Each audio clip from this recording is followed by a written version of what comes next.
there, knitters. Welcome to episode 8 of Knit Talk with a Tech Editor. I'm Megan of the Unapologetic Knitter, and I am a tech editor. And today we're going to be talking about what I like to call the golden ratio of picking up stitches. If you've got a simple swatch like this and you need to pick up stitches along the cast on or the bind off edge, it's generally fairly straightforward. You can pick up one stitch for every stitch that you've cast on or bound off, and you don't end up with any puckering. But what about when you have to pick up stitches along the edge of your work and work outwards? Sometimes it's not as easy to figure out the ratio for picking up stitches along the edge to avoid your work from puckering. So that's what we're going to talk about today. So if you're someone who knits a lot of projects that you swatch for, you've probably realized that your stitch gauge and your row gauge are not the same. Basically, that means that your stitches are wider than they are tall, which is why our stitch count, say 24 stitches, versus our row gauge, as another example, say 32 rows, are not the same number. If they were the same number, it would mean that our stitches were square. This is pretty uncommon, so I'm not going to really touch on that, but the general concept is that if your stitches were square, if you were picking up along the edge of your work, you'd be able to pick up one stitch for every single row without your work puckering. But today I'm going to share with you my method for figuring out your perfect pickup ratio based on your gauge. And it's really interesting, I think it's interesting because I think about numbers all the time. It's interesting to find that you could apply the method for figuring out your ideal pickup rate based on your gauge versus the pickup rate for a particular project using your gauge. So let's dive in and talk about, let's use garter stitch as an example. So garter stitch generally is about twice as many rows as it is stitches. So you might see a swatch that says something like, a gauge that says something like 24 stitches and 48 rows equals 4 inches or 10 centimeters. So our stitches are 24, our rows are 48. And the formula you use to find out your pickup ratio is you divide your total rows, which is 48, by your total stitches, which is 24.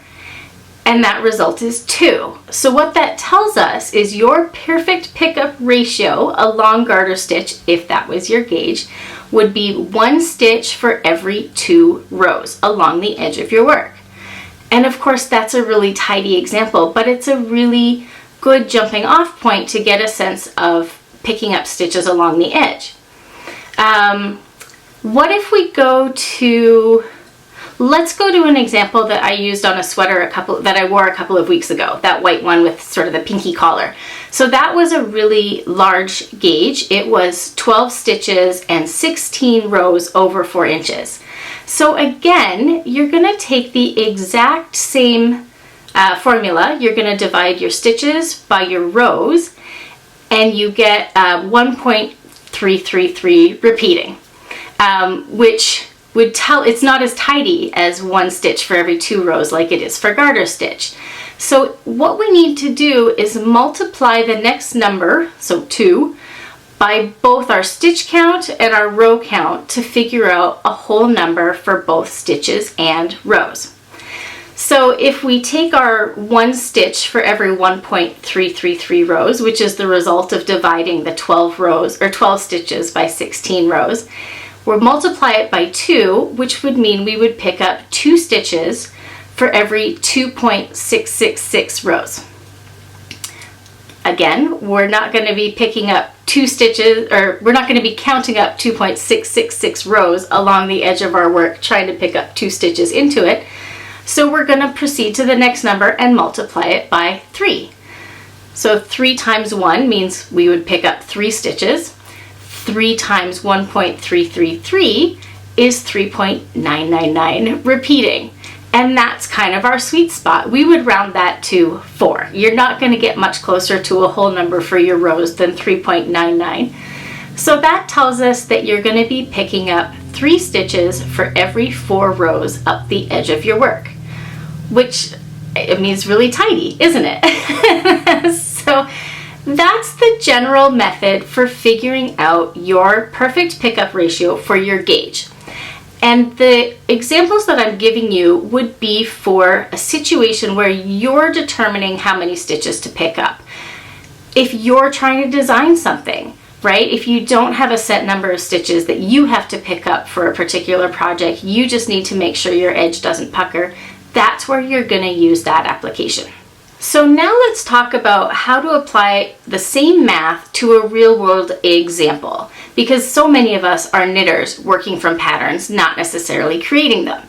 So if you are knitting something like a drop shoulder style sweater, your pattern that you're working from is going to have a set number of stitches that you need to pick up around an armhole edge, but you're also going to have a limited number of rows based on your row gauge.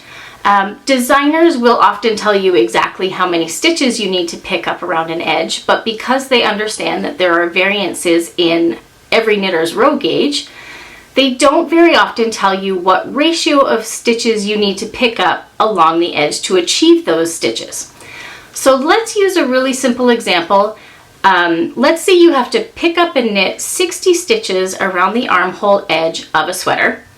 And at your row gauge, let's say it's 30 rows over 4 inches or 10 centimeters, you've got 90 rows around your armhole circumference. So that means you're going to be picking up and knitting 60 stitches around a 90 row armhole edge. So we're going to end up using the exact same formula to figure out your rate of picking up stitches around your armhole edge. You're going to take your total rows for your gauge for that armhole edge, which is 90, and divide it by the target number of stitches that you have to pick up, which is 60. So 60 divided by 90 is 1.5. And as we can sort of relate to previous examples, we're not going to count 1.5 rows up an edge. We want to be using whole numbers. We're going to multiply our stitches and our rows by 2, so that we end up picking up 2 stitches for every 3 rows around that armhole edge. And now you have combined the target stitches that are required for the designer's pattern and your personal row gauge to pick up the correct number of stitches without the edges of your armholes puckering. And I just love the simplicity of applying that to creating designs using your row gauge and stitch gauge and any number of stitches versus your row gauge and a pattern stitch gauge and your target stitches. So that's where our examples are going to stop today. This one's a little bit of an easier one. I think a lot of our episodes have been very math heavy, and today's no exception. We talked about math, but I think it's time to have a little palette cleanser and do a shorter video. As always, if you have any questions about the concepts in today's episode, please feel free to leave a question in the comments below. By now you probably know I see and respond to every question that I get so that I can get you back on track. If you enjoyed today's episode and any of the episodes prior to this, it would be really great if you would like the video and subscribe to my channel. It tells the YouTube algorithms that people are enjoying it, and that helps them recommend it to other knitters who show up on YouTube, and I think, or at least I hope, we're providing information that will help a lot of knitters. If you want to subscribe to my newsletter to stay on top of new topics that I'm going to be talking about, new releases of episodes of this podcast, or my tutorial technique videos that come out every Wednesday, you can head over to unapologeticknitter.com/newsletter and sign up there. You'll only hear from me once a week, but it's a great way to stay on top of any patterns I might release also. My newsletter subscribers get an extra little discount when those are released. Next week's tutorial is going to be all about walking through every single step that you need to knit an afterthought pocket into a sweater project. It's going to walk you through placing the stitches on the lifelines all the way through seaming so you get a finished product.